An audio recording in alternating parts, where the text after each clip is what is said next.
Hello friends, in this video we are going to learn about the manufacturing process of sugar. So what is the process of sugar? Looks quite simple. That is, it consists of only 4 basic steps. What's that? The first one is to crush the sugar canes and extract the juice out of it. So the first one involves the crushing of canes.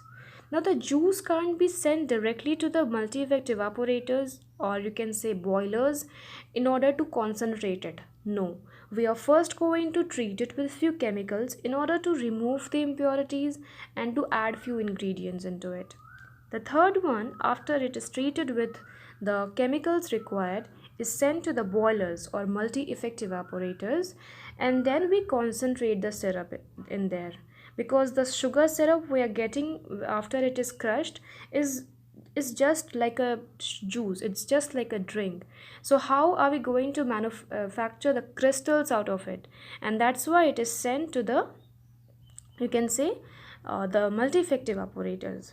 After it is treated in the multi-effect evaporators, it is kind of concentrated, and it is then sent to the crystallizer, the and where it is crystallized. So these are the 4 simple steps in the sugar manufacturing. First one is crushing the canes, second treating it with few chemicals, third concentrating it, and the fourth one crystallizing it. So without wasting any time, let's move to the flow sheet. Our process starts with the supplying of the sugar canes to the pressure mill section, where there are rollers, series of rollers which are containing grooved balls. Here the sugar cane is extracted, the juice is extracted out of it. The sugar canes are crushed and they are having grooved balls. And makeup water and weak juice is also supplied again and again to get the maximum extraction out of the sugar canes. Then they are supplied to another unit. There is a clarifier, and in this clarifier, when the sugar syrup enters the clarifier, its concentration is about 95 to 97% about water. So it contains 95 to 97% water. It is kind of very dilute, and we need to concentrate it.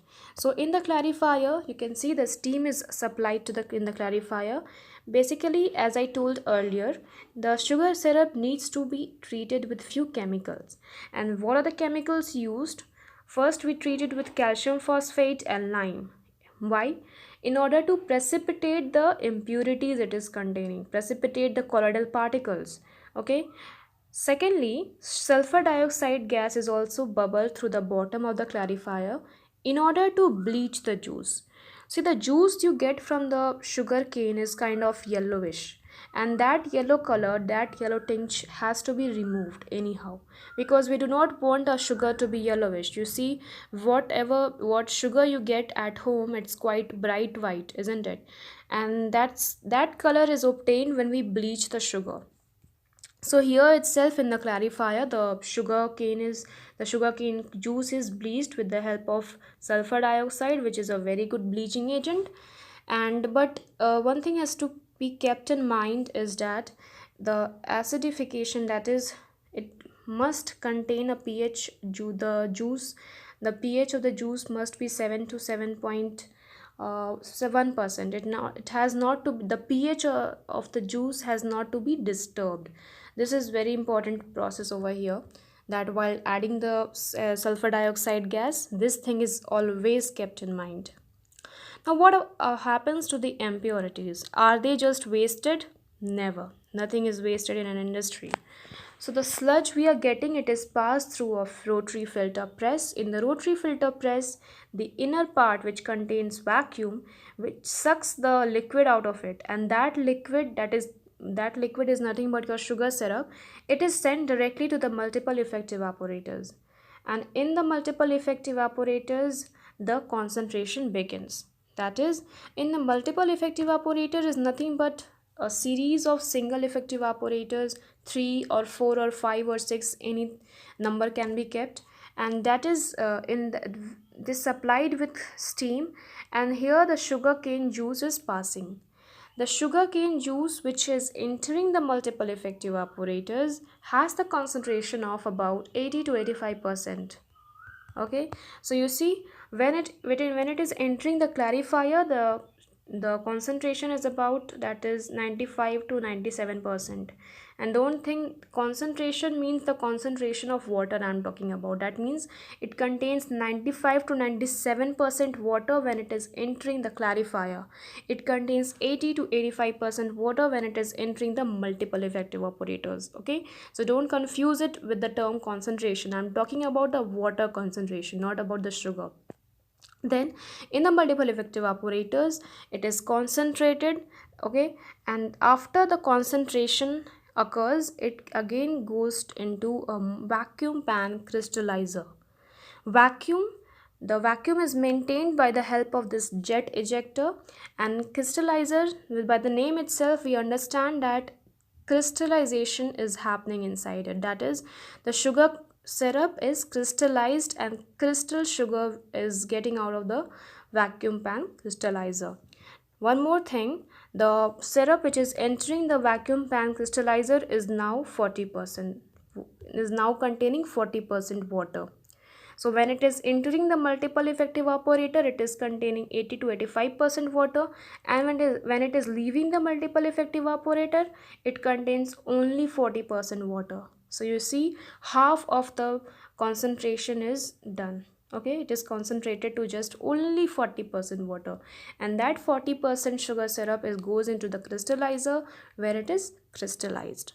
Now from the vacuum pan crystallizer, we are getting a mixture of the syrup, the sugar syrup, plus the mixture of, plus sugar crystals which are made in the crystallizer, and the mixture of both is also known as masequite.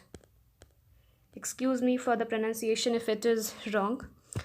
So that mixture is then has to be separated, and that separation is done with the help of this centrifuge. Centrifuge, wherever it is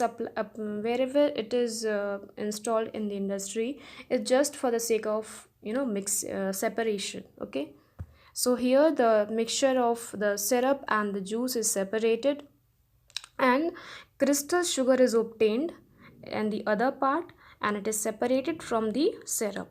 And that syrup which is collected in the bottom, you can see, is known as mother liquor or blackstrap molasses, and it is not wasted. It is sent to another unit in order to manufacture alcohol. Ethyl alcohol is manufactured out of it.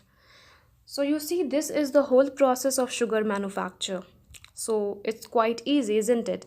First of all, we need to crush the sugar with the help of the crushers, treat it with chemicals, concentrate it with the help of the multiple effect evaporators, and crystallize it. And separation is another thing.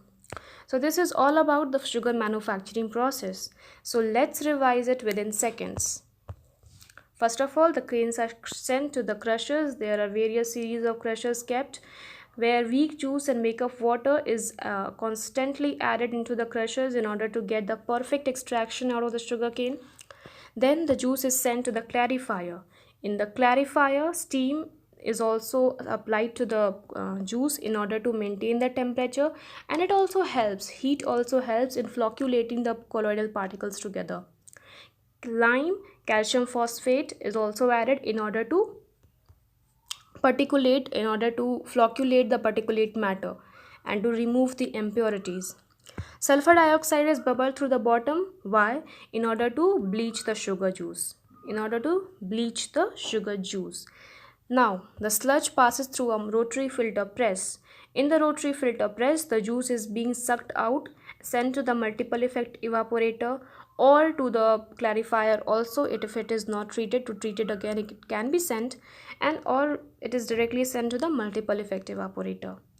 In the multiple effect evaporator, and before I move to multiple effect evaporator, let me tell you the deposits which are deposited. The filter cake, it is used as a fertilizer. Okay, that cake is sent to the fertilizer industry, whereas it is quite useful. Then the overflow from the clarifier, it is moved to the multiple effect evaporators where it is evaporated.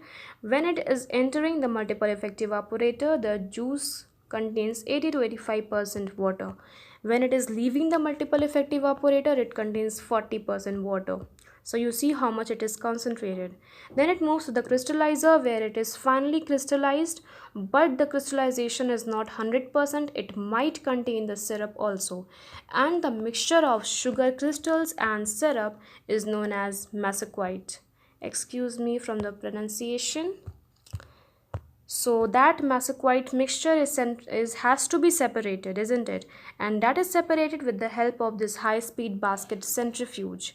This centrifuge separates the crystal sugar, that is, and the mother liquor. And this mother liquor, also known as blackstrap molasses, it is sent to another unit, another operational manufacture, and that is for the manufacture of ethyl alcohol. One more thing which I missed out, the bagasse. Now the bagasse, that is the leftover dry sugar cane yield, whatever the rollers are giving out. That bagasse is sent as in the fuel industry, where the fuel is generated, and by burning the bagasse, we can generate the fuel for the whole industry. Generally, every industry has its own power generating unit. Okay, it is not every industry gives out steam in some form, or gives out any fuel particles, anything. For example, hydrogen also. I hope you remember, in the caustic soda industry, we were getting ample amount of hydrogen, isn't it? And that hydrogen was used in the manufacture of in the generation of electricity. So here also we are getting bagasse, and this bagasse is sent to the fuel, that is, fuel is generated with the help of combustion of this bagasse. For the whole industry, the fuel generated is quite ample enough, and for the generation of electricity for the whole mill. So you see, every industry has got the waste products, and those wastes are not actually waste. It is used in some or the other form. So this was all about the sugar manufacturing process. If I have missed anything, sorry for that, but I have covered most part of the sugar industry. And if any query or any questions, any doubt you are having, please do comment.